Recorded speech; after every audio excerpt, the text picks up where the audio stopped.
Magandang umaga po sa buong Pilipinas. Ito po ang inyong independent weather forecaster na nag-uulat batay lamang sa opisyal na datos ng PAGASA. Ngayong umaga ng Sabado, wala na tayong aktibong bagyo sa loob ng Philippine Area of Responsibility.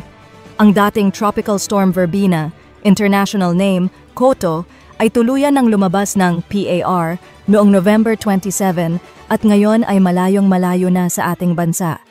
Huling namataan ito mga 600 kilometers northwest ng Pag-asa Island, Kalayaan, Palawan at patuloy na humihina habang papunta sa Vietnam. Walang direktang epekto na sa atin.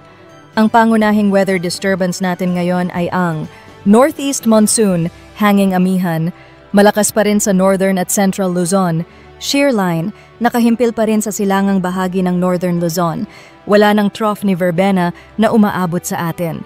Panahon ngayong araw, sa Northern Luzon, Batanes, Babuyan Islands, Ilocos Norte, Ilocos Sur, Cagayan, Isabela, Kalinga, Apayao, Abra, Mountain Province. Maulap na may mahina hanggang katamtamang pag-ulan. Posibleng isolated heavy rain showers sa silangang bahagi, Cagayan, Isabela. Mataas ang panganib ng flash floods at landslides sa bundok at paanan. Cordillera Administrative Region at nalalabing Ilocos Region. Mahinang pag-ulan, minsan katamtaman dulot ng amihan. Metro Manila, Central Luzon, Calabarzon, Mimaropa, Bicol Region at nalalabing bahagi ng Luzon. Ngayong umaga, bahagyang maulap hanggang maaliwalas. Sa hapon hanggang gabi, possible localized thunderstorms, pulo-pulong malakas na ulan na may kidlat at kulog. Walang malawakang pagbaha, pero maghanda sa biglaang pagbuhos ng ulan. Sa Visayas at Palawan, bahagyang maulap hanggang maulap. Isolated rain showers o thunderstorms sa hapon-gabi. Palawan at Calamian Islands, medyo maulap pa rin pero unti-unti nang bumubuti ang panahon. Sa Mindanao, generally fair weather sa umaga, isolated rain showers, thunderstorms sa hapon hanggang gabi, mainit sa tanghali.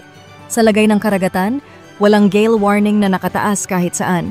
Sa Northern Luzon at Western Seaboard ng Palawan, moderate to occasionally rough, 1.5 to 2.8 meters. Iba pang baybayin, slight to moderate, 0.6 to 2.1 meters. Safe na ulit ang maliliit na bangka, pero mag-ingat pa rin kapag may sudden thunderstorms.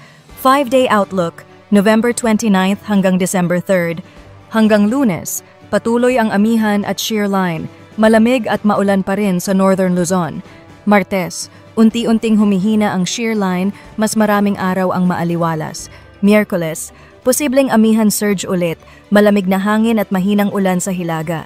Walang malakas na bagyo na nakikita hanggang unang linggo ng Disyembre base sa latest models.